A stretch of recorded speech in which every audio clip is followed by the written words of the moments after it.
Ito na po mga kababayan, Dilawan at Pinglawan, nagsanib puwersa na po. Nagsasanib puwersa na po ayon kay Risa Hontiveros. Ang sabi niya dito, Yellow and Pink forces should consolidate their ranks and strengthen the opposition by building on their gains from surprisingly good finish of two of their candidates and party list groups in the May 12, 2028 election according to Senador Risa Hontiveros. Sa baga, nagsanib puwersa sila, kaya nanalo ang dalawang senatorial line-up nila na si Kiko at saka si Bam. Dahil matagal na rin po nagsasabi si Risa Hontiveros sa interview niya kay Karen Davila noong 2022 na sinabi niya na nagpapalakas na po sila o lagi po silang handa nagpapalakas para sa 2028 presidential election. Napakalayo pa nun 2022 pa yon. Pero naghahanda na sila para o nagpapalakas na sila para sa 2028 presidential election. Kahit anong sanib puwersa pa nila ng Dilawan at Pinklawan na yan, hindi nila matatalo ang kulay green na si VP Sara Duterte. Dahil ang green po ay life, hope, kung sa baga pag-asa, buhay, life, pag-asa, hope, di ba? Kaya kahit anong kulay pa isama nila o idagdag nila dyan sa grupo nila, hindi po nila matatalo si VP Sara Duterte. Kaya nga pinipilit nilang i-impeach si VP Sara Duterte dahil alam po nila na kapag si VP Sara Duterte ang makakalaban nila sa 2028 presidential election ay hindi po nila matatalo. Hindi po talaga nila matatalo ang mahal na Vice Presidente VP Inday Sara pagdating sa 2028 presidential election.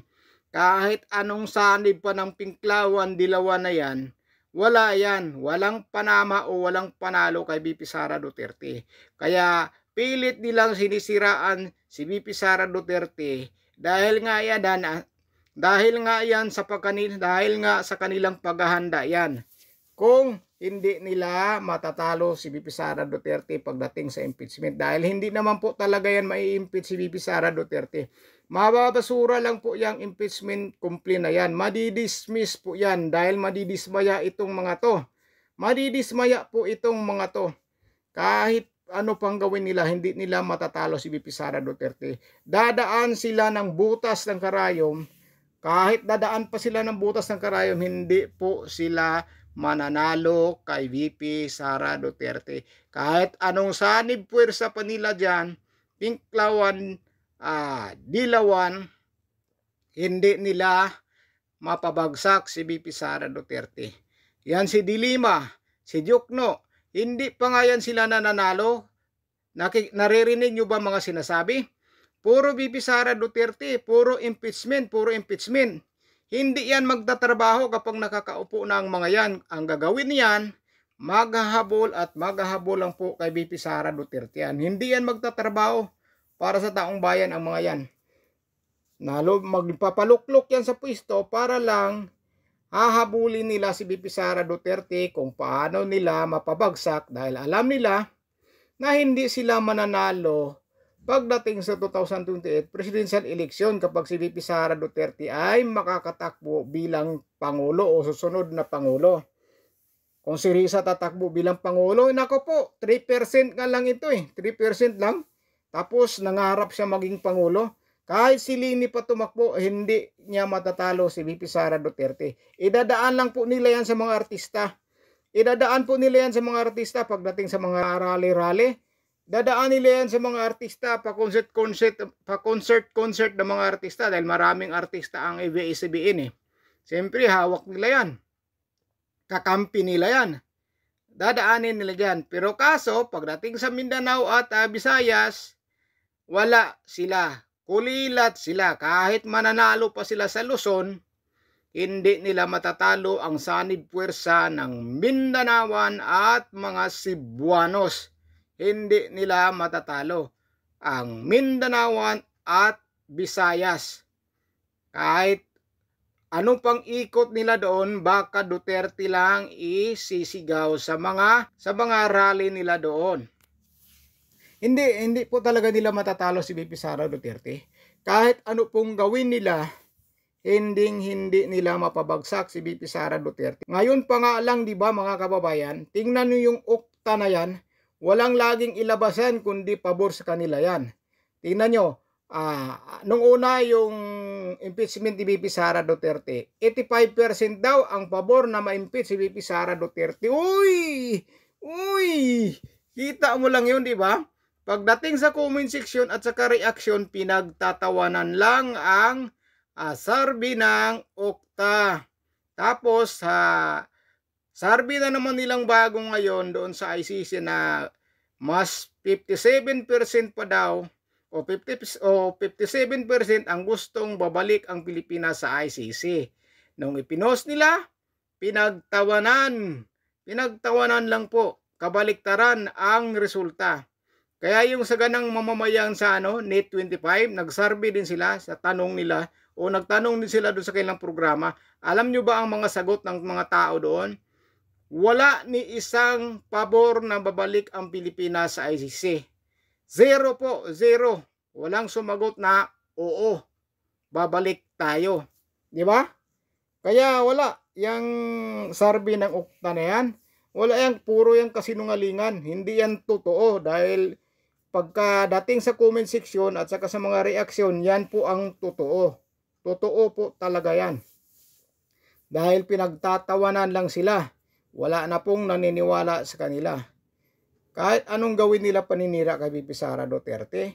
Parang sinasabi na rin nila ni Dilima noon na milyon-milyong mga Pilipino daw gusto ma-impeach si VP Sara Duterte. Sabi ni Trillanes, milyon-milyong mga Pilipino din daw ang gustong ma-impeach si VP Sara Duterte at matanggal sa pagka-vice presidente. Uy, pero pagdating sa trust rating, napakataas si VP Sara Duterte, napakaliit kay Bongbong Marcos. Kaya kahit anong paninira nila kay VP Sara Duterte, kahit anong sanib puwersa nila dito, kahit magsanib puwersa pa nila kasama yan si Bongbong, hindi nila matatalo si VP Sara Duterte. Hindi po talaga nila matatalo si VP Sara Duterte pagdating sa 2028 presidential election. Dahil yung mga ibang mga congressman na yan, maglilipatan kay VP Sara Duterte yan kapag makakatakbo si VP Sara Duterte. Maraming lilipat yan kay VP Sara Duterte. Lalong-lalo na yung mga balimbing dyan, lilipat yan kay VP Sara Duterte dahil alam po nila na napakalakas po si VP Sara Duterte. Protektado po si VP Sara Duterte ng Panginoong Diyos. Kaya nga mahal na mahal ang taong bayan si VP Sara Duterte dahil na kay VP Sara Duterte lang ang pag-asa ng bayan na umunlad ulit. Dahil grabe na po talaga ang ngayon, hirap ngayon. Parang walang solusyon sa mga taas presyo ng mga bilihin. Kaya kay VP Sara Duterte na lang tayo magkakaroon ng pag-asa. Kaya mahal ng mga taong bayan si VP Sara Duterte dahil na kay VP talaga umaasa ang taong bayan na magkakaroon ng pag-asa. Ang bansa natin na maahon man lang kahit papaano sa hirap ang mga mamamayang Pilipino dahil napakamahal ng mga bilihin ngayon. Wala, parang hindi inaasikaso. Dahil ang inuuna po nila o pinaglalaanan nila ng oras ngayon, si VP Sara Duterte lang kung paano nila pababagsakin. Ito si Risa, sila Jokno, si Dilima, sila Trillanes, yan, dilawan pinklawan lang yung bumaba na VP Sara Duterte. Akala mo napakarami, pero sila lang po yan, sila lang po yan. Laging nagsasalita sa social media. Pero kahit anong paninira nila, kahit anong sanib puwersa nila, hindi po nila matatalo ang mahal na Vice Presidente Inday VP Sara Duterte pagdating sa 2028 presidential election. Hindi po nila matatalo.